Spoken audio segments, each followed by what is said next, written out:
요한계시록 19장 1절에서 10절까지의 말씀.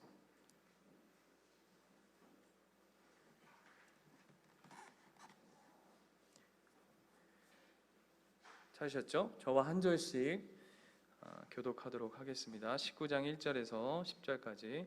이 일 후에 내가 들으니 하늘에 허다한 무리의 큰 음성 같은 것이 있어 이르되 할렐루야, 구원과 영광과 능력이 우리 하나님께 있도다.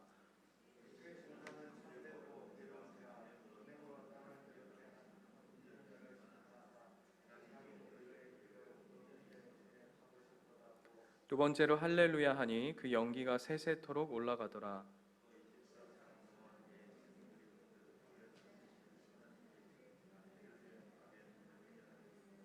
보좌에서 음성이 나서 이르시되 하나님의 종들 곧 그를 경외하는 너희들아, 작은 자나 큰 자나 다 우리 하나님께 찬송하라 하더라.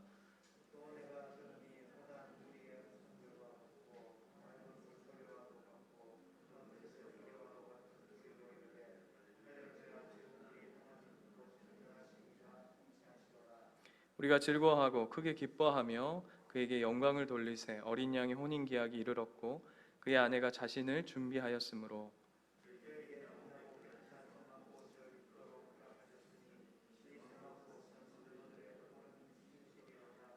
천사가 내게 말하기를 기록하라. 어린 양의 혼인 잔치에 청함을 받은 자들은 복이 있도다 하고, 또 내게 말하되 이것은 하나님의 참되신 말씀이라 하기로.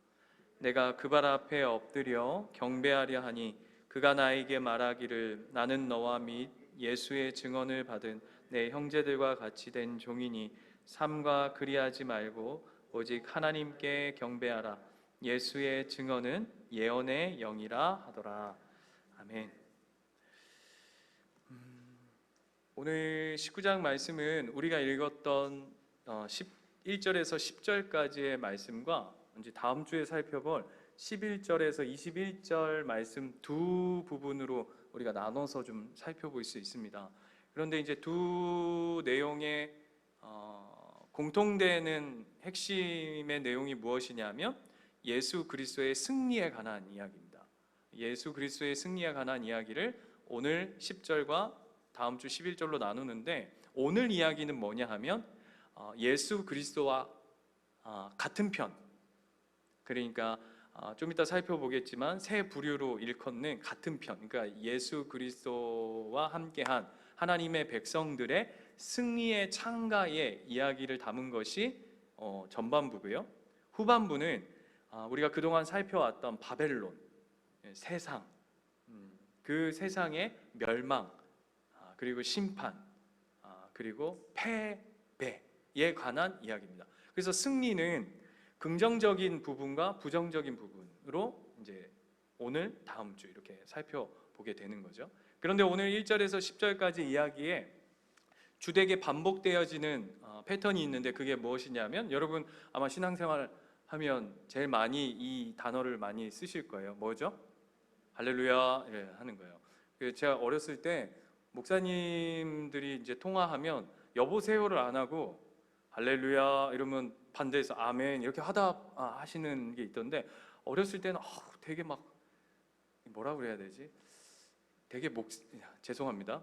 되게 목사님 같다 이 느낌이 뭐 그랬었는데, 생각보다 우리가 그냥 이렇게 막 이렇게 이 형식에 젖어서 그냥 이 매너리즘에 젖어가지고 그냥 아무렇지도 않게 그냥 할렐루야 이렇게 나오는데, 그러나 그렇게 가볍게 얘기할 수 있는 내용들이 아니에요. 오늘 살펴볼 내용들이, 그 할렐루야는 무슨 내용인지 아시죠? 뭐죠? 뜻이 할렐루야가? 하나님을 찬양하라, 그죠? 그러면 하나님을 찬양합시다. 그러면 이제 화답하는 뭐 그런 내용, 아멘으로 화답하는 그런 내용인데, 어떻게 돼 있냐면 그게 무려 3번 들어 있습니다. 그런데 여러분 지난주 기억나십니까? 지난주는 이 할렐루야 하나님을 찬양하라와 반대되어지는 이야기를 우리가 지난주에 살폈죠. 그래서 3번 할렐루야라면 지난주 18장은 3번의 울음과 애통에 관한 이야기였어요. 기억하시죠? 그래서 그렇게 3번 울며 애통했던 사람들이 구체적으로 지난주에 3부류가 있었어요. 누구였죠? 땅의 왕들, 그리고 땅의 상인들, 그리고 바다 사람들. 그 세 부류가 다 공통점이 뭐였죠? 울며 애곡하는 거였어요. 근데 오늘 반대로 하나님께 속한, 예수 그리스도께 속한 하나님의 백성들은 그와 반대로 뭘 하고 있다고요? 할렐루야 3번 찬양하고 있는 모습들을 대조적으로 우리에게 보여주고 있어요. 근데 그 대상들이 누구냐 하면 땅의 왕들, 땅의 상인들, 바다의 사람들과 대조적으로 오늘 1절에 보시면 하늘의 허다한 무리, 1절에 보이시죠? 하늘의 허다한 무리라고 일컫는 부류가 있고요. 무리가 있고, 그 다음에 4절에 보시면 24장로와 내생물. 여러분 24장로는 누구와 누구를 더한 거라 그랬죠? 구약의 12지파와 신약의 12사도를 합쳐서 24장로. 그래서 뭘 상징한다? 구약과 신약의 온 교회를 상징한다라는 것을 공부했더랬습니다. 기억하시죠? 네, 그러니까 교회를 대표하는 인물이다. 그들이 또 하나님을 찬양하고 있고요. 그리고 5절에 보시면 누가 있죠? 하나님의 종들. 이해되십니까? 그래서 하늘의 허다한 무리, 24장로와 내생물, 하나님의 종들이 지금 하나님을 찬양하는 모습들이 18장의 모습과 세상이 그들의 절망과 울음과 패배, 그래서 이런 단어를 교회에서는 잘 안 쓰는데 제가 비유하기 위해서 쓰는 겁니다. 그래서 18장은 세상은 초상집이고, 이해가 되시죠? 그리고 나머지 지금 교회 하나님께 속한 백성들은 잔치집인 분이 지금 다 그 모습을 딱 대조시켜 놓고 있는 겁니다. 그런데 그러면 이 하나님의 백성, 허다한 무리, 24장로, 하나님의 종들이 하나님을 할렐루야 찬양하는 이유가 뭘까라고 이야기할 때에 2절에 보시면 그 첫 번째가 뭐냐 하면 2절 말씀 이렇게 시작합니다. 그 심판은 참되고 의로운지라 음행으로 땅을 더럽게 한 큰 음녀를 심판하사 자기의 종들의 피를 그 음녀의 손에 갚으셨도다 라고 얘기하면서 그들이 하나님 앞에 할렐루야 하나님을 찬양하는 첫 번째 이유가 무엇이냐면 하나님의 심판, 하나님의 그 음녀와 세상을 향한 심판이 매우 정당하다라는 것을 오늘 얘기해 주고 있어요. 그 정당한 이유가 뭐냐 하면 세상이 가지고 있는 그 음행과 우상숭배와 그리고 그들이 세상에 속해 있을 때 하나님의 백성들을 핍박하고 피해 순교를 거머졌던 그런 모습들에 대해서 정당한 심판에 대해서 하나님의 일하심과 그 심판의 성취는 참으로 의로우십니다 라고 찬양하고 있는 겁니다. 그리고 두 번째는 3절을 보시면 두 번째로 할렐루야 하니 그 연기가 세세토록 올라가더라 라고 얘기합니다. 여기서의 연기는 뭘까요? 여기 옹기가마와 연기, 그동안 우리가 계속 그 요한계시록 할 때 세트로 연기에 대해서 우리가 했는데 여기서의 연기는 하나님의 심판의 어떤 상징. 그래서 여러분 제가 연기와 옹기가마 그러면 하나 떠오르는 어떤 도시가 늘 여러분 머릿속에 있어야 된다고 그랬는데 소돔과 고모라 땅. 그래서 거기에 유황불이 떨어진 것에 그래서 그 도시에 연기가 올라오더라라고 하는 아브라함의 묘사가 이 묘사를 하는 거죠. 그런데 이와 반대되어지는 연기가 있어요. 성도들에게 속한 연기가 있어요.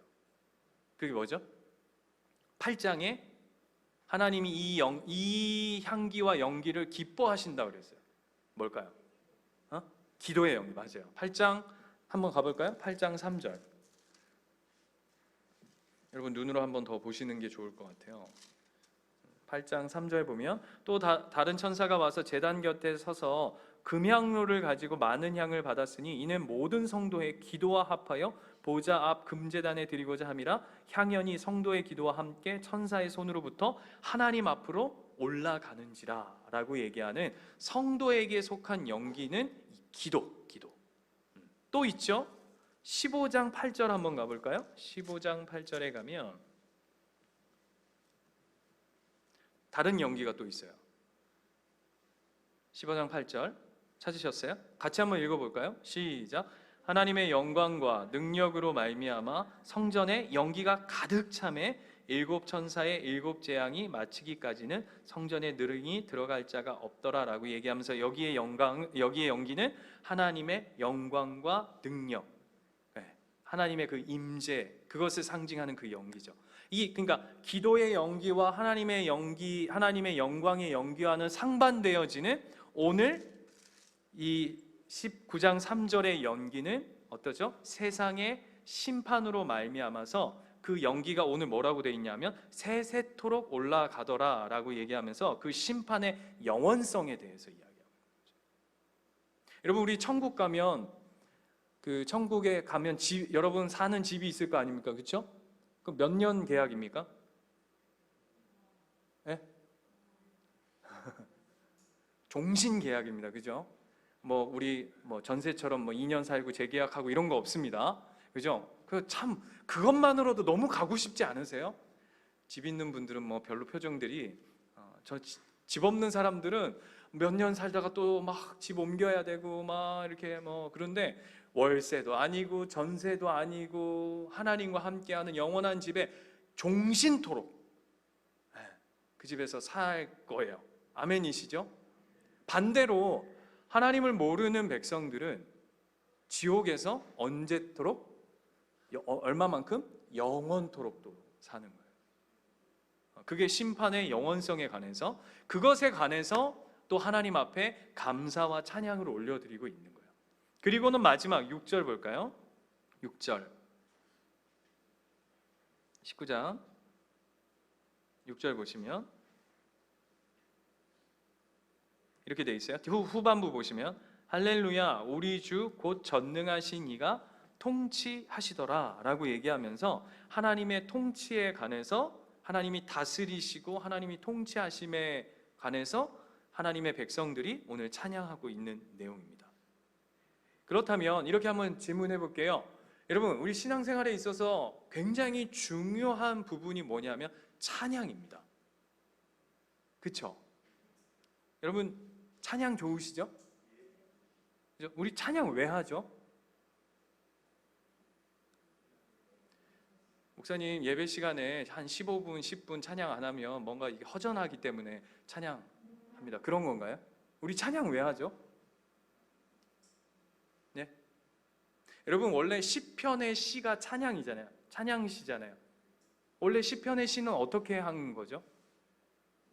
우리처럼 곡조 있게 부르지 않았다고요. 그냥 시편 시를 우리 그냥 시 낭송하듯이 그냥 시편 시를 그냥 이렇게 읽는 게 그 당시에는 그냥 그게 찬양이었어요.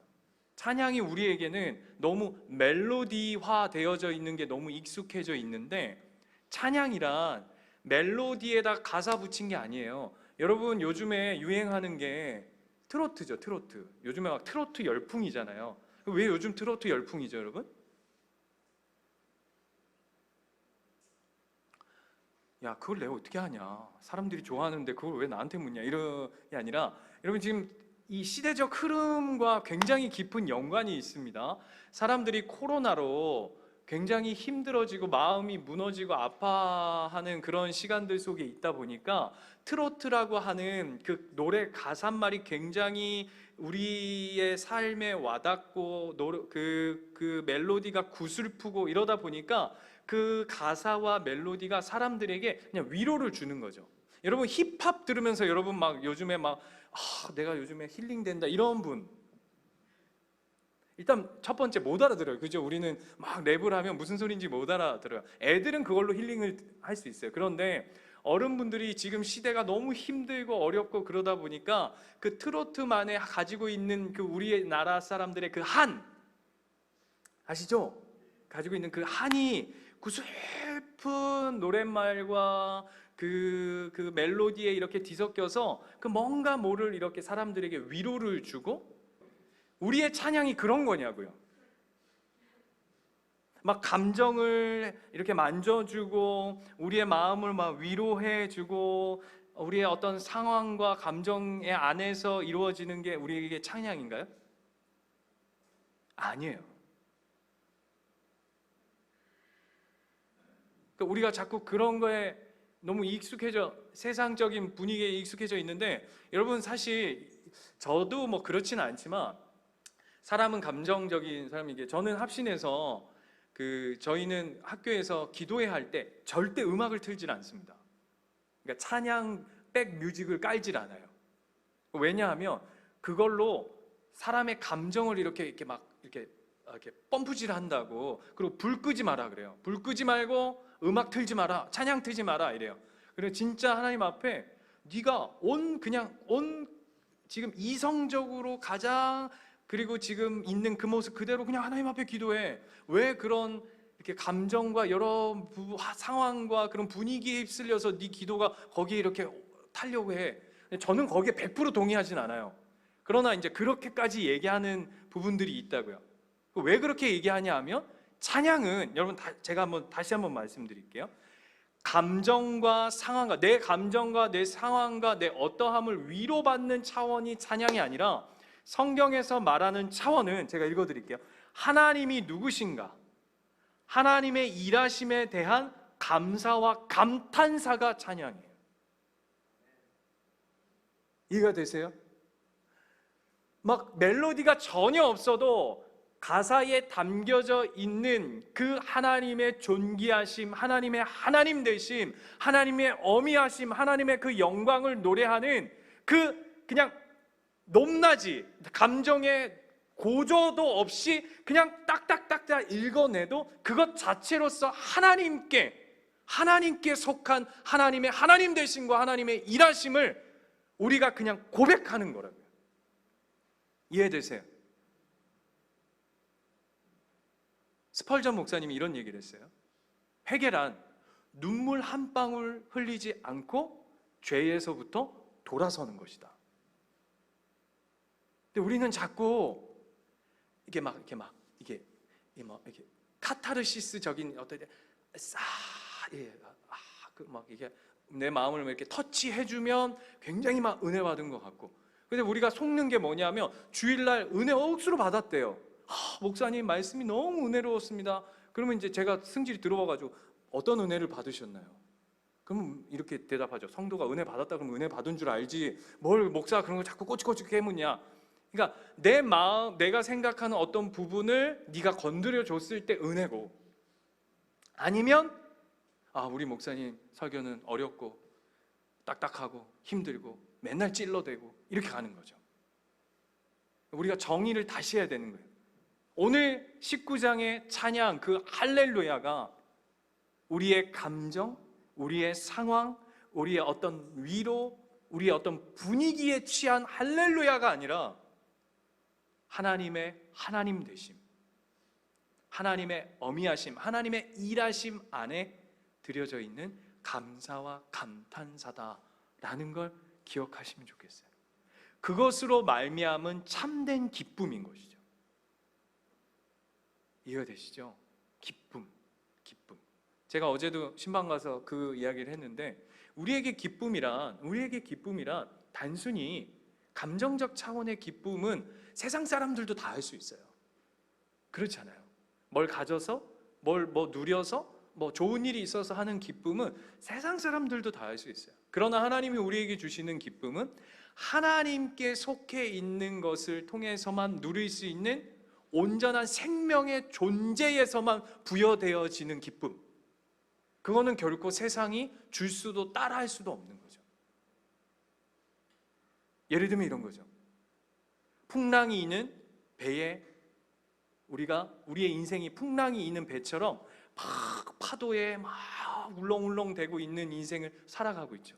그래서 막 염려가 되고 불안하고 근심이 있고 두려움이 있지만, 그 배 안에 예수 그리스도가 함께 하시면 어떻게 되죠? 그 예수 그리스도께서 말씀 한마디면 그 모든 파도가 잠잠케 되어지는 놀라운 은혜의 진정한 기쁨을 누리듯이.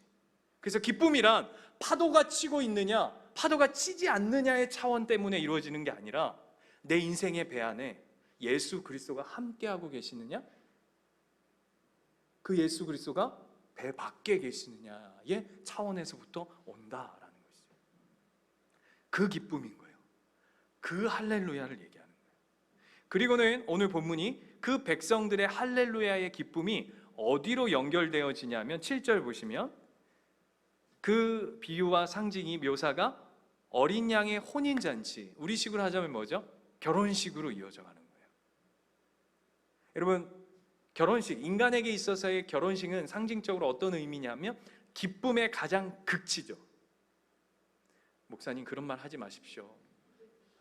여러분의 경험에 빗대어 생각하지 마시고, 인간에게 있어서의 가장 기쁨의 극치는 결혼식. 가장 이게 어려운 것의 극치는 뭐죠?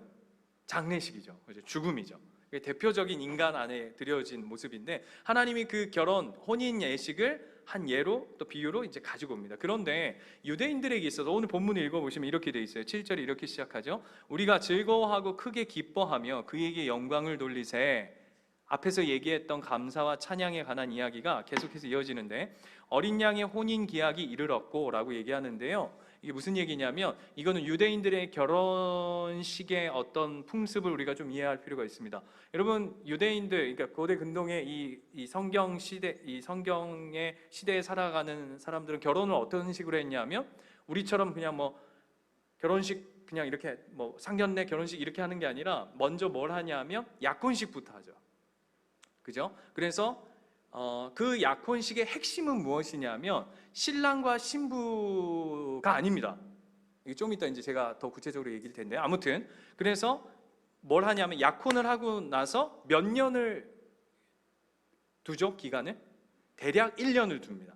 그래서 1년 동안 신부나 신랑의 어떤 흠이 있거나 뭐 문제가 없는지 그렇게 해가지고 뭘 준비하죠? 1년 동안 남편은, 신랑은 신부를 데리고 올 지창금을 준비합니다. 신부는 뭘 준비합니까? 네? 신부는 뭘 준비하죠? 마음을 준비합니까? 굉장히 그냥 쉽게 결혼하네요. 근데 정답이에요. 신부는 뭘 준비하냐면, 오늘 본문식으로 하자면 두 가지 보통 준비하는데, 그러니까 쉽게 말하면 신부로서의 순결함을 준비하는 거예요. 그리고 두 번째는 세마포를 준비합니다. 그래서 1년 후에 이 신부는 이 신랑과, 왜 목사님 뭐 신부가 조금 약간 뭐가 좀 이렇게 굉장히 좀 뭐 손해 보는 듯한, 이렇게 팔려가는 듯한 느낌인데요. 그때 당시의 혼인 예식의 풍습이 그래 했다는 거예요. 그게 맞다는 얘기를 하는 게 아니라 그걸 그냥 비유로 가져오신 거니까. 이해되시죠? 여자분들을 비하하는 게 아닙니다.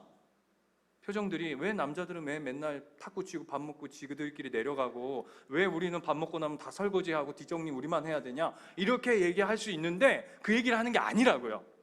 표정들이. 아무튼 그런 뭐 얘기하다 이렇게 됐어요. 아무튼 준비 기간이에요. 그런데 여기 오늘 본문 뒤에 보세요. 이렇게 돼 있어요. 그의 아내가 자신을 준비하였으므로 라고 돼 있어요. 그의 아내가 자신을 준비하는 게 뭐죠? 네? 아까 제가 다 얘기해놓고 지금 질문하는 겁니다. 그의 아내가 스스로 준비하는 게 뭐죠? 순결함을, 정결, 순결 이런 거와, 두 번째가 뭐라고요? 세마포예요. 그래서 그 다음 부분 8절 보시면 그에게 빛나고 깨끗한 세마포 옷을 입도록 허락하셨으니 라고 돼 있어요. 세마포를 누가 주는 겁니까? 신부가 입는 거잖아요. 세마포가 뭐예요, 여러분? 웨딩드레스잖아요. 그죠? 웨딩드레스를 누가 준비하죠? 아니요. 이 당시에는 그 웨딩드레스와 세마포를 누가 준비하냐면 신부 아버지가 준비하는 겁니다. 그러니까 이 묘사를 잘 보시면 이게 재밌는데요. 신랑은 누구죠? 예수님이에요. 신부는 누구죠? 우리라고 합시다. 여러분이라고 합시다. 그러면 신부 아버지는 누굽니까? 하나님이에요. 그러니까 지금 잘 보세요. 신랑도 하나님이고, 이 신부를 준비시키는 이도 하나님이시죠. 지금 이 19장이 이야기하는 걸 구도를 잘 보시라고요. 신부가 준비하는 건 결국 없어요. 없다고요. 그냥 아버지, 원래 존재론적으로 아버지와 함께 있다가, 이해가 되세요? 아버지와 함께 있다가 그 다음엔 누구와 함께 있는 거야? 예수님과 함께 있는 인생인 거예요. 지금 성경이 그걸 묘사하고 싶은 거예요. 하나님의 백성이 왜 하나님을 찬양하고 감사하고 존재론적으로 그분 안에게 좀 이따 뒤에 가면 복이라고 얘기하는 그 핵심이 뭐냐 하면 누가 함께하는 인생을 살아가고 있는가. 그리고 세마포라고 얘기하는데 이 세마포도 자기가 준비하는 게 아니라 오늘 뒤에 보면 뭐라고 그러죠? 그 세마포가 뭐라고요? 성도의 옳은 행실이래요. 그러면 이걸 착각하면 뭐라고 생각하냐면, 그래, 하나님 앞, 예수님 앞에 구원받고 예수님과 결혼하려면 옳은 행실을 잘 갖춰야 되는구나 라고 얘기하면 오늘 본문은 거꾸로 푸는 거라고요. 그 세마포를 누가 입혀주신다고요? 하나님이. 신랑도 하나님이 되어주시고 그 신부를 준비시키는 이도 하나님이 되어주셔서 이 신부의 존재론적인 모든 삶의 운명이 누구와 접붙여져 있는 인생이라는 거예요? 하나님과 함께하는 인생이라고요. 그래서 그 다음 뭐라고 돼 있어요? 9절에 보세요. 천사가 내게 말하여 기록하되 어린 양의 혼인잔치에 청함을 받은 자들은 복이 있도다. 이게 왜 복되죠? 여기도 이중성이에요. 하나님도 신랑이시면서 동시에 신부의 아버지이시기도 하지만 우리도 이중성이 뭐냐면 우리도 신부이면서 동시에 하객인 거예요. 이해가 되십니까? 교회도 나는 신랑과 예수 그리스도와 함께 결혼하는 신부이면서 동시에 그 결혼의 청함을 받은 하객인 이 두 이중성을 가지고 있어요. 그러나 하객이든 신부이든 결론이 뭐예요? 이 결혼식 안에 동참하는 자들이다, 함께하고 있는 자들이다 라는 게 핵심이에요. 그게 뭐라고요? 복이라고요. 오늘 성경은 그 이야기를 하고 싶은 거예요. 누구와 함께하고 있는가. 왜 초상집이고 한쪽은 왜 초상집이고 왜 한쪽은 잔치집일까? 이유가 뭐죠? 세상은요, 제가 이렇게 말할게요. 세상은 자기가 자기 치장을 해야 하는 곳이에요. 자기가 자기 거 막 찍어 바르고 뭐 사치해야 되고 이런 게 세상이라면, 우리 성도는 우리의 모습을 누가 준비시켜 주신다고요? 하나님. 그게 우리에게 가장 큰 복이라고요. 그게 뭐라고요? 그게 오늘 본 문자 세마포 옷이라고요. 그런데 이 세마포 옷을 입고 그 혼인잔치에 청함을 받은 자가 뭐하다고요? 복되다고요. 그게 누군지 아십니까? 저와 여러분이잖아요. 우리가 지금 BTS의 로마서 하고 있는데 로마서를 하면서 제일 마음에 부대끼는 게 뭐냐 하면 나는 이 옳은 행실, 나 이 세마포 아니라 이 뭐 가마포, 남아포 정도만 되는 것 같은데 나 이거 이러다가 이거 뭐 천국이나 가겠나, 뭐 이런 늘 갈등 속에 있죠. 그게 우리가 준비하는 모습이라면 우리는 늘 외식장에 들어갔다가 나왔다가 들어갔다가 나왔다가 결혼은 해보지도 못할 거야.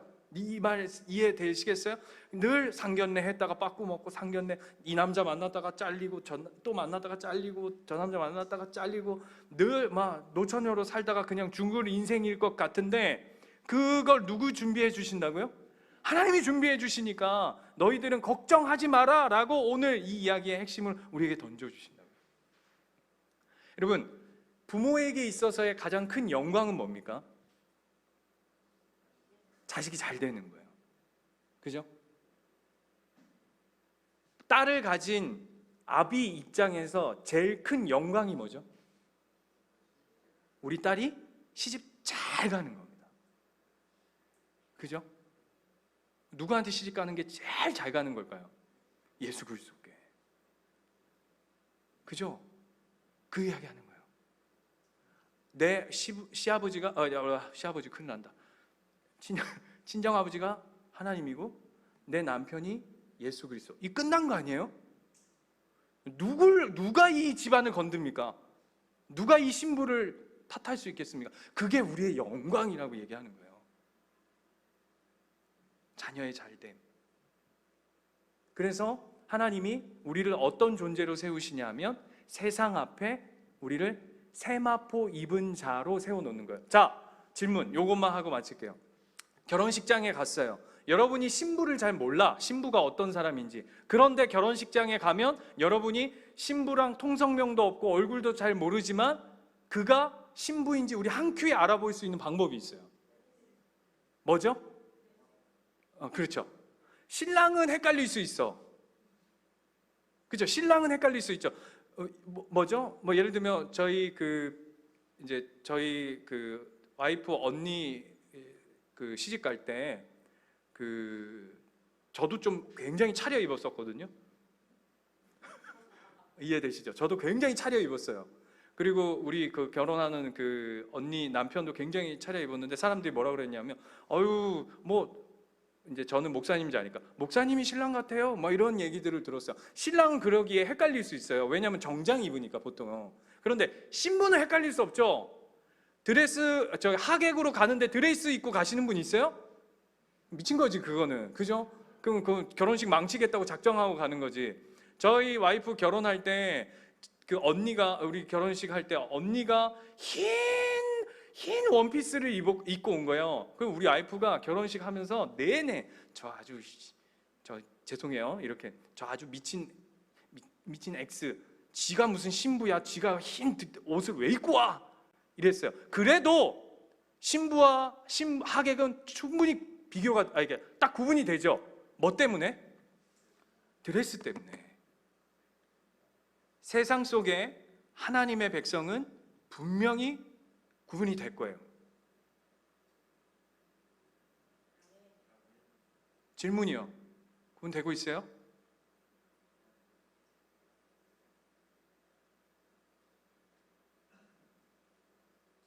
구분되고 계시냐고요? 그럼 이러면 두렵지? 두려워. 나 큰일 났네. 별로 구분이 안 되는 것 같은데. 아니요, 구분될 거예요. 언제?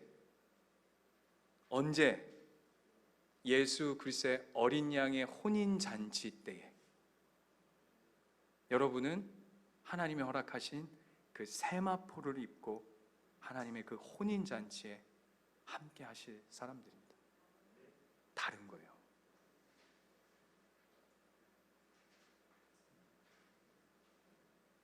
그걸 준비하는 거예요. 그 얘기하는 거예요. 이야기하고 마치겠습니다. 저희 아버지 어머니가 두 분 다 배구 선수 출신이십니다. 아시는가 모르겠어요.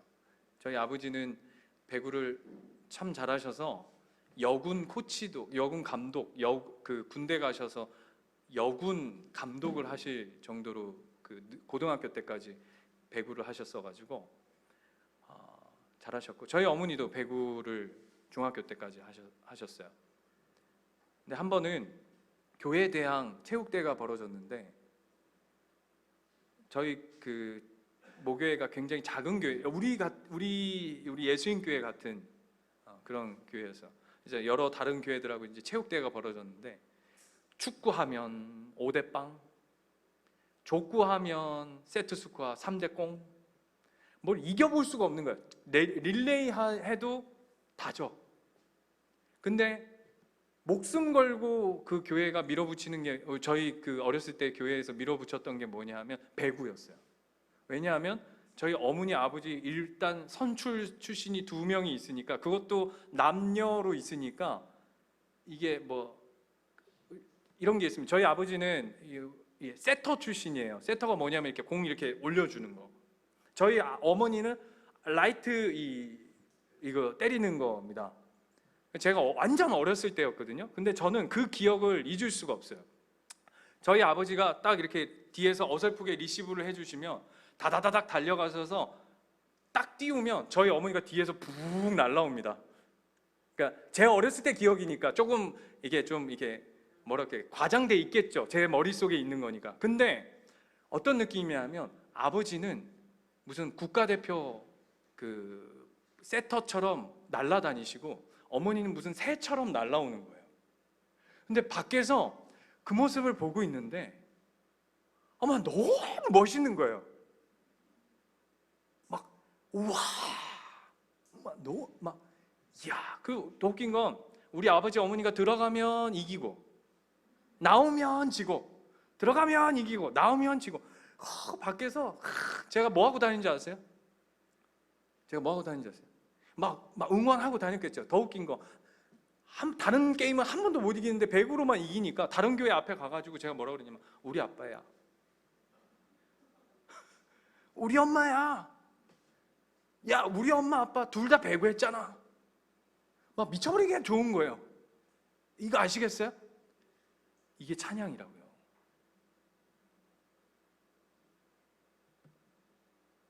더 놀라운 건 뭔지 아세요? 우리 엄마 아버지가 신우가 너 들어와, 너 들어와. 게임하는데, 배구 게임을 하는데 엄마 아버지가 저보고 들어오래요. 그래서 저는 그때 뭐 제 기억에는 한 7살, 8살 정도 됐던 것 같아요. 7살, 8살짜리가 무슨 배구를 할 줄 압니까? 근데 어떻게 됐냐면 그냥 그 게임 안에 그냥 저는 들어가 있는 거예요. 이해가 되세요? 들어가 있어요. 한 팀이야. 그랬더니 어떻게 되는지 아세요? 끝나고 이겼더니 이게 뭐라 그러죠? 선물을 주는데 저는 한 번도 공을 손에 댄 적이 없거든요. 엄마 아버지가 다 알아서 하셨어. 전도사님 한 분 계셨던 기억이 있고 세 분이서 다 알아서 하셨어요. 저는 그냥 거기 모퉁이 그 기퉁이에 이렇게 서 있었어요. 그랬는데 한 팀이라는 이유로 끝나니까 무슨 노트 주고 뭐 이렇게 주시더라고요. 제 평생에 그 노트를 잊을 수가 없어요. 오늘 그 얘기예요. 하나님이 우리를 그렇게 부르셨어요. 우리 그 찬양하는 거예요. 하나님이 너무 좋아요. 하나님이 너무 멋있어요. 나 같은 내가 무슨 옳은 행실이 있어요. 내가 뭘 할 줄 알아. 근데 우리를 하나님이 한 팀으로 부르셔서 그 게임에 넣어주셨더라니까. 그래서 그 영광을 우리 같은 자하고 나누어 주시더라. 그 이야기 하는 거예요. 그게 우리 엄마 아버지는 배구 게임이고 오늘 19장은 혼인잔치 이야기인 거예요.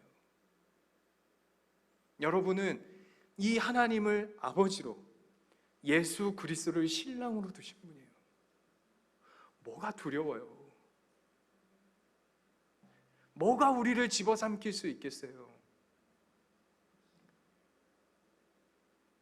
울며 애통하는 건 세상이에요. 우리는 세마포 입고 그분 앞에 찬양하며 할렐루야 노래하는 인생을 살아갈 것이에요. 기억하십시오.